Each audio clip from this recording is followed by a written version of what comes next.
ನಮಸ್ತೆ ಎಲ್ರಿಗೂ. Hello my dear students.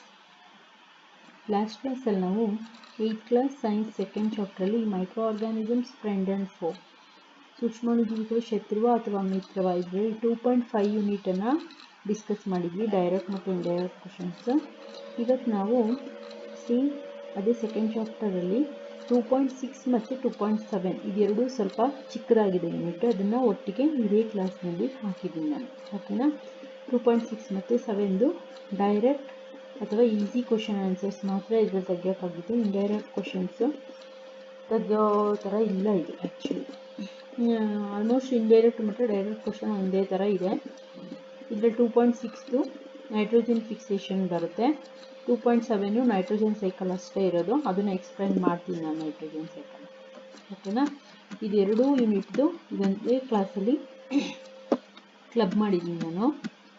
ಓಕೆನಾ? ಇವಾಗ ಕ್ಲಾಸ್ ಸ್ಟಾರ್ಟ್ ಮಾಡೋಣ. ಫಸ್ಟ್ ಕ್ವಶನ್ ಬಂದು ವಾಟ್ ಈಸ್ ನೈಟ್ರೋಜನ್ ಫಿಕ್ಸೇಷನ್ ಅಂತ ಇದೆ. ಕನ್ನಡದಲ್ಲಿ ಸಾರಜನಕ ಸ್ಥಿರೀಕರಣ ಎಂದರೇನು ಅಂತ. ಆನ್ಸರ್ ಬಂದು nitrogen fixation is A chemical process that converts atmospheric nitrogen into ammonia or the usable compounds that can be used by living organisms ಅಂತ ಇದೆ ಆನ್ಸರ್. ಹಾಗಂದ್ರೆ ಏನರ್ಥ?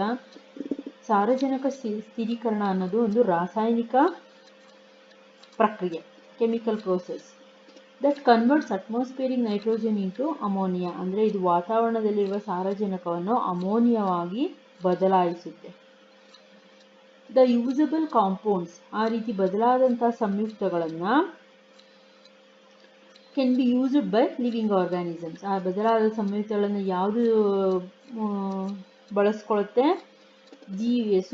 ಸೂಕ್ಷ್ಮಾಣುಜೀವಿಗಳು ಮತ್ತು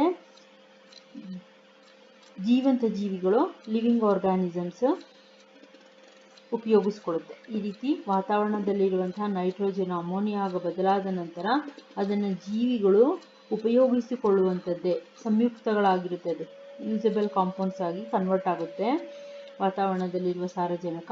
ಆ ಕಾಂಪೌಂಡ್ ಸಾರಜನಕದ ಸಂಯುಕ್ತಗಳನ್ನು ಜೀವಿಗಳು ಉಪಯೋಗಿಸಿಕೊಳ್ಳುವಂತಹ ವಿಧಾನ, ಈ ಪ್ರೋಸೆಸ್ಸನ್ನೇ ನಾವು ಏನಂತ ಕರಿತೀವಿ? ನೈಟ್ರೋಜನ್ ಫಿಕ್ಸೇಷನ್, ಅಂದರೆ ಸಾರಜನಕ ಸ್ಥಿರೀಕರಣ ಅಂತ ಕರಿತೀವಿ. ವಾತಾವರಣದ ಸಾರಜನಕವನ್ನು ಅಮೋನಿಯಾವಾಗಿ ಬದಲಾಯಿಸಿ ಅದನ್ನು ಜೀವಂತ ಜೀವಿಗಳು ಅಥವಾ ಜೀವಿಗಳು ಈ ಅಮೋನಿಯಾ ಸಂಯುಕ್ತಗಳನ್ನು ಬಳಸಿಕೊಳ್ಳುವಂತಹ ವಿಧಾನವನ್ನೇ ಸಾರಜನಕ ಸ್ಥಿರೀಕರಣ ಅಂತ ಕರೀತಾರೆ. ಇದು ಅರ್ಥ ಆಯಿತು ಅನ್ಕೋತೀನಿ ಫಸ್ಟ್ ಕ್ವಶನ್ನು. ಸೆಕೆಂಡ್ ಕ್ವಶನ್ ನೋಡೋಣ ಬನ್ನಿ. ಸೆಕೆಂಡ್ ಕ್ವಶನ್ ಬಂದು who are which plant helps for nitrogen fixation, ಯಾವ ಸಸ್ಯ ಸಾರಜನಕ ಸ್ಥಿರೀಕರಣಕ್ಕೆ ಸಹಾಯ ಮಾಡುತ್ತದೆ, ಅಥವಾ ಯಾರು ಸಾರಜನಕ ಸ್ಥಿರೀಕರಣಕ್ಕೆ ಸಹಾಯ ಮಾಡುತ್ತದೆ? Whom are which plant helps for nitrogen fixation, ಸಾರಜನಕ ಸ್ಥಿರೀಕರಣಕ್ಕೆ ಸಹಾಯ ಮಾಡುವಂತಹ ಸಸ್ಯ ಯಾವುದು? ಆನ್ಸರ್ ಬಂದು the leguminous plants of rhizobium bacteria, ಅಂದರೆ ರೈಸೋಬಿಯಂ ಲೆಗ್ಯುಮಿನಸ್ ಪ್ಲಾಂಟ್ನಲ್ಲಿರುವಂತಹ ರೈಸೋಬಿಯಂ ಬ್ಯಾಕ್ಟೀರಿಯಾ ಈ ಸಾರಜನಕ ಸ್ಥಿರೀಕರಣಕ್ಕೆ ಸಹಾಯ ಮಾಡುತ್ತೆ. It helps for nitrogen fixation. Rhizobium ಬ್ಯಾಕ್ಟೀರಿಯಾದ ಲೆಗ್ಯುಮಿನಸ್ ಸಸ್ಯಗಳು, ಅಂದರೆ ಲೆಗ್ಯುಮಿನಸ್ ಸಸ್ಯದ ಒಳಗಡೆ ಈ ರೈಸೋಬಿಯಂ ಬ್ಯಾಕ್ಟೀರಿಯಾ ಇರುತ್ತೆ. ಈ ರೈಸೋಬಿಯಂ ಬ್ಯಾಕ್ಟೀರಿಯಾ ಲೆಗ್ಯುಮಿನಸ್ ಸಸ್ಯದೊಳಗೆ ಇದ್ಕೊಂಡು ಈ ಬ್ಯಾಕ್ಟೀರಿಯಾ ವಾತಾವರಣದಲ್ಲಿರುವಂಥ ನೈಟ್ರೋಜನ್ನು ಹೀರಿಕೊಳ್ಳಲು ಸಹಾಯ ಮಾಡುತ್ತೆ, ರೈಸೋಬಿಯಂ ಬ್ಯಾಕ್ಟೀರಿಯಾ. ಓಕೆನಾ? ಇದು answer. Next third question, where is rhizobium bacteria present? ಇದನ್ನೇ ಟ್ವಿಸ್ಟೆಡ್ ಕ್ವಶನ್ ಅಂತ ನೀವು ಅನ್ಕೋಬೋದು. ಈ ರೈಸೋಬಿಯಂ ಬ್ಯಾಕ್ಟೀರಿಯಾ ಎಲ್ಲಿ ವಾಸವಾಗಿರುತ್ತೆ ಅಥವಾ ಎಲ್ಲಿರುತ್ತದೆ ಅಂತ. ಆನ್ಸರ್ ಬಂದು rhizobium bacteria present in the root nodules of leguminous plants such as beans and peas. ಹಾಗಂದ್ರೆ ಅರ್ಥ, ಇದು rhizobium bacteria present in root nodules of leguminous plant ಅಂದರೆ ದ್ವಿದಳ ಸಸ್ಯಗಳ ಬೇರುಗಳ ಗಂಟುಗಳಲ್ಲಿ, ಅಂದರೆ ರೈಸೋಬಿಯಂ ಬ್ಯಾಕ್ಟೀರಿಯಾ ಇರುತ್ತದೆ. ಓಕೆನಾ? ಈ rhizobium bacteria present in root nodules of leguminous plants ಅಂದರೆ ದ್ವಿದಳ ಸಸ್ಯಗಳ ಬೇರುಗಳ ಗಂಟುಗಳಲ್ಲಿ, ರೂಟ್ ನೋಡ್ಯೂಲ್ಸ್ ಅಂದರೆ ಬೇರುಗಳ ಗಂಟುಗಳು, ಆ ಬೇರುಗಳ ಗಂಟುಗಳಲ್ಲಿ ಈ ಬ್ಯಾಕ್ಟೀರಿಯಾ, ರೈಜೋಬಿಯಂ ಬ್ಯಾಕ್ಟೀರಿಯಾ ಇರುತ್ತೆ. ಅದು ಯಾವುದು ದ್ವಿದಳ ಧಾನ್ಯ ಸಸ್ಯಗಳು ಅಂದರೆ ಈ ಬೀನ್ಸ್ ಮತ್ತು ಪೀಸ್, ಬಟಾಣಿ, ಈ ಸಸ್ಯಗಳಲ್ಲೂ ಸಹ ಕಂಡುಬರುತ್ತೆ ಈ ಲೆಗ್ಯುಮಿನಸ್ ಅಂದರೆ ರೂಟ್ ನೋಡ್ಯೂಲ್ಸ್, ಬೇರುಗಳ ಗಂಟು. ಓಕೆನಾ? ನೆಕ್ಸ್ಟ್ ಕ್ವಶನ್ ನೋಡೋಣ ಬನ್ನಿ. ನಿಮಗೆ ಇದ್ರದ್ದು ಪಿಕ್ಚರು ನಾನಿಲ್ಲಿ ಹಾಕೋದು ಮರ್ತಿದ್ದೀನಿ. ಲೆಗ್ಯುಮಿನಸ್ ಪ್ಲಾಂಟ್ಸ್ ರೂಟ್ ನೋಡ್ಯೂಲ್ಸ್ದು ಪಿಕ್ಚರು ನಿಮಗೆ ಪೇಜ್ ನಂಬರ್ 27 ಸಿಗುತ್ತೆ. ಅದ್ರ ಪಿಕ್ಚರ್ ಕೊಟ್ಟಿದ್ದಾರೆ, leguminous plants of root nodules. ಅದನ್ನು ಒಂದ್ಸಲಿ ಚೆಕ್ ಮಾಡಿ, ಆ ಟೆಕ್ಸ್ಟ್ ಬುಕ್ಕಲ್ಲಿ ಪೇಜ್ ನಂಬರ್ 27 ಇದೆ. ನೆಕ್ಸ್ಟ್ 4th ಕ್ವಶನ್ ಬಂದು, how much % of nitrogen gas present in our environment or atmosphere? ನಮ್ಮ ವಾತಾವರಣದಲ್ಲಿ ಅಥವಾ ಪರಿಸರದಲ್ಲಿ ಶೇಕಡ ಎಷ್ಟು ಪ್ರಮಾಣ ಸಾರಜನಕದ ಅನಿಲವಿದೆ ಅಂತ. ನೈಟ್ರೋಜನ್ ಗ್ಯಾಸ್ ಅಂದರೆ ಸಾರಜನಕ ಅಂತ, ನೈಟ್ರೋಜನ್ ಅಂದರೆ ಸಾರಜನಕ. ಸಾರಜನಕ ಅನಿಲ ನಮ್ಮ ವಾತಾವರಣದಲ್ಲಿ ಎಷ್ಟು % ಇದೆ ಅಂತ. ಆನ್ಸರ್ ಬಂದು, in our atmosphere as 78% of nitrogen gas is present in our environment or atmosphere. ಎಷ್ಟು % ಇದೆ? ನಮ್ಮ ವಾತಾವರಣದಲ್ಲಿ 78% ಸಾರಜನಕ ಅನಿಲವಿದೆ, ವಾತಾವರಣದಲ್ಲಿ ಇರುತ್ತೆ. 5th ಕ್ವಶನ್ ಬಂದು, why plant need to fix atmospheric nitrogen into the soil? ಸಸ್ಯಗಳು ಮಣ್ಣಿನಲ್ಲಿ ವಾತಾವರಣದ ಸಾರಜನಕವನ್ನು ಏಕೆ ಹಿಡಿದಿಟ್ಟುಕೊಳ್ಳಬೇಕು ಅಥವಾ ಏಕೆ ಬ್ಯಾಲೆನ್ಸ್ ಮಾಡಬೇಕು? ನೀಡ್ ಟು ಫಿಕ್ಸ್, ಸರಿಪಡಿಸಬೇಕು. ಈ ಸಸ್ಯಗಳು ನೈಟ್ರೋಜನ್ ಯಾಕೆ ವಾತಾವರಣದಿಂದ ತಮ್ಮ ಸಸ್ಯದ ಬೇರುಗಳಿಗೆ ಯಾಕೆ ಹಿಡಿದಿಟ್ಕೋಬೇಕು ಅಂತ ಕ್ವಶನ್. ಓಕೆನಾ? ಆನ್ಸರ್ ಬಂದು, because the atmospheric nitrogen cannot be taken directly by plants and animals. So ಹಾಗಂದ್ರೆ ಏನರ್ಥ? ವಾತಾವರಣದ ಸಾರಜನಕವನ್ನು ಸಸ್ಯಗಳು ಮತ್ತು ಪ್ರಾಣಿಗಳು ನೇರವಾಗಿ ತೆಗೆದುಕೊಳ್ಳಲು ಸಾಧ್ಯವಿಲ್ಲ. ಅದಕ್ಕಾಗಿ ಈ ನೈಟ್ರೋಜನ್ ಫಿಕ್ಸೇಷನ್ ಅಂದರೆ ರೈಜೋಬಿಯಂ ಬ್ಯಾಕ್ಟೀರಿಯಾ ಸಹಾಯ ಮಾಡುತ್ತೆ. ವಾತಾವರಣದಲ್ಲಿರುವಂತಹ ಸಾರಜನಕವನ್ನು ಸಸ್ಯದ ಬೇರುಗಳಿಗೆ ತಲುಪಿಸುವ ಕೆಲಸ ಈ ಬ್ಯಾಕ್ಟೀರಿಯಾ ಮಾಡುತ್ತೆ. ಕಾರಣ ಏನಂದರೆ, ನೇರವಾಗಿ ಸಸ್ಯಗಳು ಮತ್ತು ಪ್ರಾಣಿಗಳು ವಾತಾವರಣದ ಸಾರಜನಕವನ್ನು ತೆಗೆದುಕೊಳ್ಳಲು ಸಾಧ್ಯವಿಲ್ಲ, ಅದಕ್ಕಾಗಿ. ಓಕೆನಾ? Cannot be taken directly by plants and animal. So ಓಕೆನಾ? ವಾತಾವರಣದಲ್ಲಿ ಆಮ್ಲಜನಕ ಇರುತ್ತೆ, ಇಂಗಾಲದ ಡೈಆಕ್ಸೈಡ್ ಇರುತ್ತೆ, ಸಾರಜನಕ ಇರುತ್ತೆ, ಎಷ್ಟು ಗ್ಯಾಸ್ಗಳಿರುತ್ತೆ. ಆದರೆ ನೇರವಾಗಿ ನಾವು ಉಸಿರಾಡೋಕ್ಕಾಗೋದು ಆಮ್ಲಜನಕ ಮಾತ್ರ, ಆಕ್ಸಿಜನ್ ಮಾತ್ರ. ಈ ಸಾರಜನಕ, ಕಾರ್ಬನ್ ಡೈಆಕ್ಸೈಡ್ ಇದೆಲ್ಲ ಯಾವ್ದಾದ್ರು ಬ್ಯಾಕ್ಟೀರಿಯಾಗಳು ಹೆಲ್ಪ್ ಮಾಡಬೇಕು. ಓಕೆನಾ? ನೆಕ್ಸ್ಟ್ 6th ಕ್ವಶನ್ ನೋಡೋಣ ಬನ್ನಿ. Write the or explain the process of nitrogen fixation. ಈ ನೈಟ್ರೋಜನ್ ಫಿಕ್ಸೇಷನ್ ಯಾವ ರೀತಿಯಲ್ಲಿ ನಡೆಯುತ್ತೆ ಅದನ್ನು ಸಂಪೂರ್ಣವಾಗಿ ವಿವರಿಸಿ, ಅಥವಾ ಸಾರಜನಕ ಸ್ಥಿರೀಕರಣ ಪ್ರಕ್ರಿಯೆಯನ್ನು ವಿವರಿಸಿ ಅಥವಾ ಬರೆಯಿರಿ ಅಂತ ಕ್ವಶನ್. ನೈಟ್ರೋಜನ್ ಫಿಕ್ಸೇಷನ್ ಮಾಡುತ್ತೆ, ಈ ಥರ ವಾತಾವರಣದಿಂದ ಹೀರ್ಕೊಳ್ಳುತ್ತೆ ಅಂತ ಹೇಳ್ತಾ ಇದ್ವಿ. ಯಾವ ವಿಧಾನದ ಮುಖಾಂತರ, ಯಾವ ಪ್ರಕ್ರಿಯೆ ನಡೆಯುತ್ತೆ ಈ ನೈಟ್ರೋಜನ್ ಫಿಕ್ಸೇಷನ್ ಆಗಬೇಕಾದ್ರೆ ಅದನ್ನು ಎಕ್ಸ್ಪ್ಲೈನ್ ಮಾಡಿ ಅಂತ ಕ್ವಶನ್ ಕೇಳಿದ್ದಾರೆ. ಆನ್ಸರ್ ನೋಡೋಣ ಬನ್ನಿ. Certain bacteria and blue-green algae present in the soil, it fixes nitrogen from the atmosphere and converts it into compounds of nitrogen. ಅಂದರೆ ವಾತಾವರಣದಲ್ಲಿರುವಂತಹ, ಅಂದರೆ ಮಣ್ಣಿನಲ್ಲಿರುವಂತಹ ಕೆಲವು bacteria, certain bacteria and blue green algae in the soil, ಮಣ್ಣಿನಲ್ಲಿರುವಂತಹ bacteria ಅಥವಾ ಕೆಲವೊಂದು ನೀಲಿ ಹಸಿರು ಪಾಚಿ ಸಸ್ಯಗಳು ವಾತಾವರಣದಲ್ಲಿರುವಂತಹ ನೈಟ್ರೋಜನನ್ನು ಹೀರ್ಕೊಂಡು ಅದನ್ನು ಸಂಯುಕ್ತ ಸಾರಜನಕವನ್ನಾಗಿ ಪರಿವರ್ತಿಸುತ್ತದೆ. ಫಸ್ಟ್ ಯಾವುದು? ಬ್ಯಾಕ್ಟೀರಿಯಾ ಮತ್ತು ಬ್ಲೂ ಗ್ರೀನ್ ಆಲ್ಗೆ ವಾತಾವರಣದಲ್ಲಿ, ಇದು ಮಣ್ಣಲ್ಲಿರುತ್ತೆ ಈ ಬ್ಯಾಕ್ಟೀರಿಯಾ ಮತ್ತು ಬ್ಲೂ ಗ್ರೀನ್ ಆಲ್ಗೆ, ಇವೆರಡೂ ಸಹ ವಾತಾವರಣದ ಸಾರಜನಕವನ್ನು ಹೀರ್ಕೊಂಡು ಸಂಯುಕ್ತ ಸಾರಜನಕವನ್ನಾಗಿ ಪರಿವರ್ತಿಸುತ್ತೆ. ಫಸ್ಟ್ ಪ್ರೋಸೆಸ್ ಅದೇ. It converts into compounds of nitrogen. Second, once nitrogen is converted into these usable compounds, it can be utilized by plants from the soil through their root system.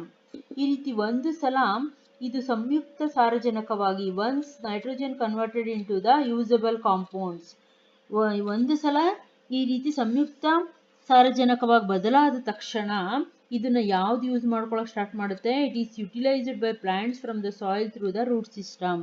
ಮಣ್ಣಿನ ಸಹಾಯದ ಮುಖಾಂತರ ಸಸ್ಯಗಳು ಆ ಸಸ್ಯದ ಬೇರುಗಳಿಗೆ ಕಳಿಸೋದಕ್ಕೆ ಸಹಾಯ ಮಾಡುತ್ತೆ. ಓಕೆನಾ?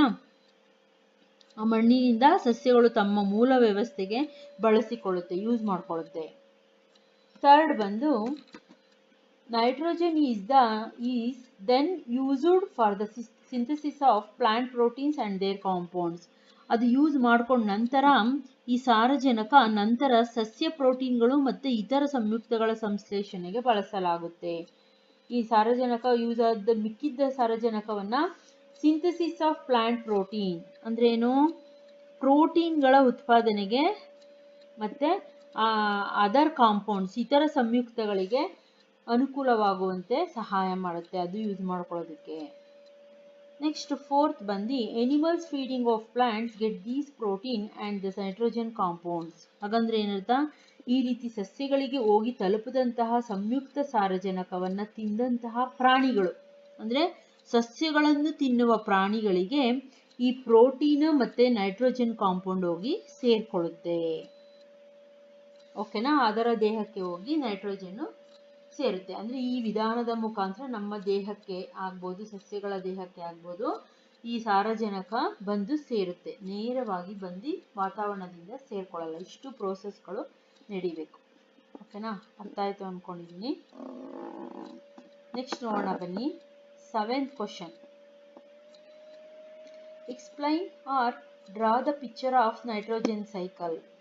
ಇಲ್ಲಿ ಎಕ್ಸ್ಪ್ಲೈನ್ ಅಂದ್ರೆ ಇಲ್ಲಿ ಕ್ವಶನ್ ಅರ್ಥ ಮಾಡ್ಕೊಳ್ಳಿ. ಎಕ್ಸ್ಪ್ಲೈನ್ ಅಂದ್ರೆ ನೀವು ರೈಟಿಂಗ್ ಅಲ್ಲಿ ಬರಿಬೇಕು, ಎಕ್ಸ್ಪ್ಲೈನ್ ಮಾಡಬೇಕು. ಬರೀ draw the picture of nitrogen cycle ಅಂದ್ರೆ ಈ ಸೈಕಲ್ ಪಿಕ್ಚರ್ ಮಾತ್ರ ಬರಿಬೇಕು. ಇದು ಬರೀ ಜಸ್ಟ್ 2 ಮಾರ್ಕ್ಸ್ ಅಥವಾ 3 ಮಾರ್ಕ್ಸ್ಗೆ draw the picture of nitrogen cycle ಅಂತ ಕೇಳ್ತಾರೆ. ಅವಾಗ ಈ ನೈಟ್ರೋಜನ್ ಪಿಕ್ಚರ್ ಮಾತ್ರ ಬರಿಬೇಕು. In case 6 marks question 4 marks ಕ್ವಶನ್ಗೆ ಪಿಕ್ಚರು ಡ್ರಾ ಮಾಡಿ ಎಕ್ಸ್ಪ್ಲೈನು ಮಾಡಿ ಅಂತ ಕೇಳ್ತಾರೆ. ಆವಾಗ ಎಕ್ಸ್ಪ್ಲನೇಷನ್ನು ಸಹ ಮಾಡಬೇಕಾಗುತ್ತೆ ನೀವು. ಓಕೆನಾ? ಇಲ್ಲಿ ಬರೀ ನಾನು ಪಿಕ್ಚರ್ ಮಾತ್ರ ಹಾಕಿದ್ದೀನಿ. ಇದರ ಎಕ್ಸ್ಪ್ಲನೇಷನ್ನು ಪೇಜ್ ನಂಬರ್ 27 ಎಲ್ಲ ಇದೆ. ನೈಟ್ರೋಜನ್ ಸೈಕಲ್ ಅಂತ ಹೆಡ್ಡಿಂಗ್ ಇದೆ, ಅಲ್ಲಿಂದ ಎಂಡಿಂಗ್ ವರೆಗೆ ಇದೆ ಆ ಎಕ್ಸ್ಪ್ಲನೇಷನ್. ಆ ಎಕ್ಸ್ಪ್ಲನೇಷನ್ನ ಬರಿಬೇಕಾಗುತ್ತೆ ನೀವು. ಓಕೆನಾ? ಇವಾಗ ಇಲ್ಲಿ ನೋಡೋಣ ಬನ್ನಿ. ನೈಟ್ರೋಜನ್ ಸೈಕಲ್ದು ಇದನ್ನ ಎಕ್ಸ್ಪ್ಲೈನ್ ಮಾಡ್ತೀನಿ ನಾನು. ಇದು ಈ ಪಿಕ್ಚರಿಂದನೇ ಎಕ್ಸ್ಪ್ಲೈನ್ ಮಾಡೋದಕ್ಕೆ ಟ್ರೈ ಮಾಡ್ತೀನಿ. ಇಲ್ಲಿ ಫಸ್ಟ್ ಸ್ಟಾರ್ಟ್ ಆಗೋದು ನೈಟ್ರೋಜನ್ ಸೈಕಲ್. ಇದು ಸ್ಟಾರ್ಟ್ ಮಾಡಬೇಕಾಗಿರೋದು ಇಲ್ಲಿಂದ ಸ್ಟಾರ್ಟ್ ಮಾಡಬೇಕು ನೀವು. ಓಕೆನಾ?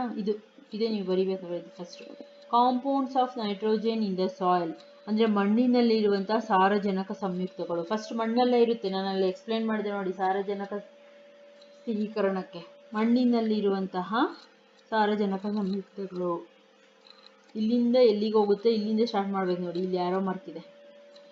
ಇಲ್ಲಿಂದ bacteria turn compounds of nitrogen into gaseous nitrogen. Compound of nitrogen ಅನ್ನ ಈ ಬ್ಯಾಕ್ಟೀರಿಯಾಗಳು ಗೇಷಿಯಸ್ ನೈಟ್ರೋಜನ್ ಆಗಿ ಪರಿವರ್ತಿಸುತ್ತಂತೆ. ಬ್ಯಾಕ್ಟೀರಿಯಾಗಳು ಸಾರಜನಕ ಸಂಯುಕ್ತಗಳನ್ನ ಅನಿಲ ಸಾರಜನಕವಾಗಿ ಪರಿವರ್ತಿಸುತ್ತೆ. ಓಕೆನಾ? ಅದಾದ ನಂತರ ಇಲ್ಲಿಗೆ ಹೋಗ್ಬೇಕು ನಾವು.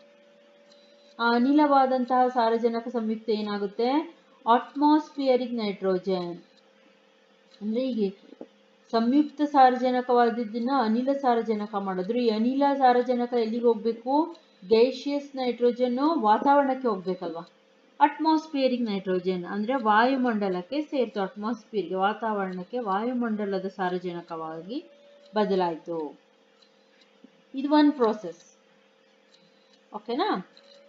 ತಿರ್ಗಾ ಅಟ್ಮಾಸ್ಫಿಯರ್ ಇರುವಂತಹ ನೈಟ್ರೋಜನ್ ಇಲ್ಲಿ ಬರುತ್ತೆ ನೋಡಿ, ಸಾರಜನಕ ಸ್ಥಿರೀಕರಣ. ಮತ್ತೆ nitrogen fixing bacteria fix atmospheric nitrogen. ಇಲ್ಲ ಮತ್ತೆ ಏನ್ ಮಾಡುತ್ತೆ?